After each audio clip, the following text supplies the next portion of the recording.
Halo teman-teman, selamat datang kembali di channel YouTube kita. Bagaimana kabar kalian? Semoga dalam keadaan sehat selalu ya. Pada video kali ini, kita akan membahas topik yang cukup familiar dalam kehidupan kita, yaitu rokok. Walaupun kita sudah mengetahui dampak buruk merokok, namun tetap saja konsumsi rokok tetap tinggi di berbagai belahan dunia. Namun apakah kamu sudah tahu fakta-fakta menarik tentang rokok berikut ini? Ayo kita mulai. Pertama, bahan apa saja sih yang terkandung dalam satu batang rokok? Sebuah rokok mengandung berbagai bahan, termasuk di antaranya. 1. Tembakau. Tembakau adalah bahan utama dalam rokok. Daun tembakau kering yang telah diolah digunakan sebagai bahan dasar untuk mengisi rokok. 2. Nikotin. Nikotin adalah senyawa alami yang terdapat dalam tembakau. Nikotin adalah zat yang membuat seseorang kecanduan terhadap rokok. Ini adalah zat yang memberikan efek merangsang pada sistem saraf pusat. 3. Tar. Tar adalah campuran zat lengket yang dihasilkan saat tembakau terbakar. Tar mengandung berbagai zat kimia berbahaya, termasuk karsinogen, zat penyebab kanker. 4. Karbon monoksida. Karbon monoksida (CO) adalah gas beracun yang dihasilkan saat tembakau terbakar.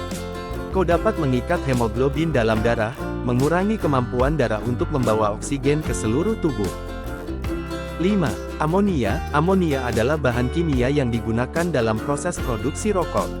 Amonia dapat meningkatkan efek nikotin pada otak dan membuat rokok lebih adiktif. 6. Zat aditif. Rokok juga mengandung berbagai zat aditif yang ditambahkan selama proses manufaktur untuk meningkatkan rasa, aroma, dan daya tarik rokok. Zat aditif ini dapat mencakup pemanis, perasa, pewarna, pengawet, dan bahan kimia lainnya. 7. Partikel padat. Rokok menghasilkan partikel-partikel padat berukuran mikroskopis, yang dikenal sebagai partikel tersuspensi, yang terhirup ke dalam paru-paru saat merokok. Perlu diingat bahwa kandungan dan komposisi rokok dapat bervariasi tergantung pada merek dan jenis rokok yang digunakan. Selain itu, saat tembakau terbakar, menghasilkan lebih dari 7.000 bahan kimia, termasuk lebih dari 69 zat yang diketahui sebagai zat karsinogenik atau berpotensi menyebabkan kanker. Lalu, apa yang sebenarnya dirasakan oleh orang-orang yang sedang merokok? Ketika seseorang merokok, mereka dapat mengalami berbagai sensasi dan efek sementara. Perasaan ini dapat bervariasi antara individu dan juga tergantung pada faktor seperti jenis rokok yang dikonsumsi, dosis nikotin, dan toleransi individu terhadap nikotin. Berikut adalah beberapa efek yang mungkin dirasakan oleh beberapa perokok. 1. Sensasi relaksasi. Banyak perokok melaporkan sensasi relaksasi dan penurunan stres setelah merokok. Nikotin dalam rokok dapat memberikan efek sementara yang merangsang sistem saraf pusat dan memberikan perasaan tenang. 2. Peningkatan fokus. Beberapa perokok mungkin merasakan peningkatan konsentrasi dan fokus setelah merokok. Ini terkait dengan efek stimulan dari nikotin yang dapat meningkatkan aktivitas otak sementara. 3. Efek peredam nafsu makan. Nikotin juga dapat memberikan efek peredam nafsu makan sementara, sehingga beberapa perokok mungkin merasa kurang lapar setelah merokok. 4. Kepuasan psikologis. Bagi beberapa perokok, merokok dapat memberikan kepuasan psikologis dan dapat menjadi kebiasaan yang menenangkan atau mengurangi kecemasan. Ini mungkin karena faktor psikologis dan kebiasaan terkait dengan merokok. 5. Meningkatkan suasana. Beberapa orang berpendapat bahwa merokok dapat meningkatkan kebersamaan dalam situasi sosial atau memberikan sensasi yang menyenangkan saat mereka merokok. Namun, ini adalah persepsi individu dan mungkin tidak berlaku untuk semua orang. Penting untuk diingat bahwa efek-efek ini bersifat sementara dan dapat membahayakan kesehatan jangka panjang. Merokok dapat menyebabkan kecanduan nikotin yang kuat dan berbagai masalah kesehatan serius. Efek merokok terhadap kesehatan adalah salah satu aspek paling serius yang perlu kita perhatikan. Rokok dapat menyebabkan kanker paru-paru, penyakit jantung, dan penyakit pernapasan kronis. Setiap tahunnya, lebih dari 8 juta orang meninggal dunia akibat merokok. Angka ini benar-benar mencengangkan bukan? Tetapi efek buruk rokok tidak hanya dirasakan oleh perokok itu sendiri. Orang di sekitar perokok, yang terpapar asap rokok pasif, juga berisiko mengembangkan penyakit serius. Anak-anak yang tinggal di rumah dengan perokok memiliki risiko lebih tinggi terkena penyakit pernapasan, infeksi telinga, dan bahkan kematian bayi mendadak. Dengan banyaknya resiko kesehatan seperti itu, lalu kenapa rokok tidak dilarang dan masih tetap jual? Ada beberapa alasan mengapa rokok masih dijual. 1. Kebebasan individu. Di banyak negara, hak individu untuk membuat pilihan tentang kesehatan mereka sendiri dihargai. Meskipun merokok dapat berdampak negatif pada kesehatan, beberapa orang masih memilih untuk melakukannya sebagai bagian dari kebebasan mereka dalam mengambil keputusan pribadi. 2. Ekonomi dan pendapatan. Industri tembakau adalah industri yang besar dan menghasilkan pendapatan yang signifikan bagi negara dan produsen rokok. Industri rokok menghasilkan pendapatan global yang sangat tinggi. Menurut data dari Euromonitor International, pendapatan global industri rokok mencapai sekitar 888 miliar dolar AS pada tahun 2019.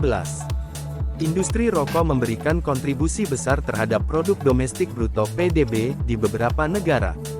Di negara-negara seperti Indonesia, Filipina, dan Zimbabwe, misalnya, industri tembakau merupakan salah satu sektor ekonomi terbesar dan memberikan kontribusi signifikan terhadap PDB.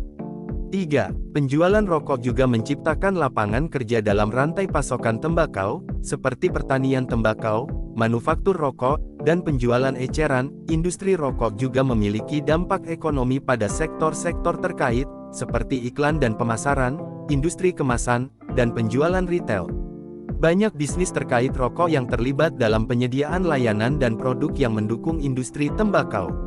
Ini bisa menjadi faktor yang mempengaruhi keputusan pemerintah untuk tetap mengizinkan penjualan rokok. 4. Pajak dan pendapatan negara. Pemerintah dapat menerapkan tarif pajak tinggi pada rokok untuk mengendalikan konsumsi dan juga mengumpulkan pendapatan yang signifikan dari pajak tersebut. Pendapatan ini dapat digunakan untuk mendanai proyek-proyek pemerintah, termasuk layanan kesehatan dan program pencegahan merokok. Banyak negara telah mengambil langkah-langkah untuk mengurangi konsumsi rokok dan melindungi masyarakat dari bahayanya dengan regulasi dan pengawasan. Mereka menerapkan kebijakan-kebijakan anti-rokok, seperti peningkatan tarif pajak rokok, larangan merokok di tempat umum, peringatan kesehatan yang jelas pada bungkus rokok, larangan iklan rokok, dan pembatasan penjualan kepada anak di bawah usia tertentu. Meskipun ada alternatif lain seperti vape, rokok elektronik, namun topik perbandingan antara vape dan rokok konvensional masih kontroversial dan diperdebatkan di kalangan peneliti dan ahli kesehatan seperti vape yang masih mengandung sejumlah nikotin dan tetap menyebabkan kecanduan, dan hal-hal lainnya yang masih harus diteliti lebih dalam. Kita tahu bahwa berhenti merokok bukanlah hal yang mudah, tetapi ingatlah bahwa ada banyak manfaat besar dalam aksi kamu berhenti merokok. Kesehatanmu akan membaik, risiko penyakit serius akan berkurang, dan kamu akan menghemat uang yang sebelumnya dihabiskan untuk rokok. Dukungan sosial dapat menjadi faktor penting dalam berhenti merokok. Ceritakan kepada keluarga, teman, atau rekan kerja tentang keputusan Anda dan mintalah dukungan mereka. Anda juga dapat mencari kelompok dukungan berhenti merokok, baik di komunitas lokal atau online, yang dapat memberikan dukungan dan motivasi tambahan. Berhenti merokok adalah suatu proses yang dapat menantang, tetapi sangat mungkin untuk berhasil, dan tetap semua keputusan itu harus muncul dari diri kamu dahulu. Jadi putuskanlah yang terbaik. Terima kasih telah menyaksikan video ini dan saya harap kita semua bisa menjadi lebih sadar akan bahaya merokok dan mengambil langkah untuk menjaga kesehatan kita sendiri dan orang-orang di sekitar kita. Jangan lupa untuk berbagi video ini kepada teman-teman dan keluarga agar kita dapat bersama-sama menyebarkan kesadaran tentang bahaya rokok.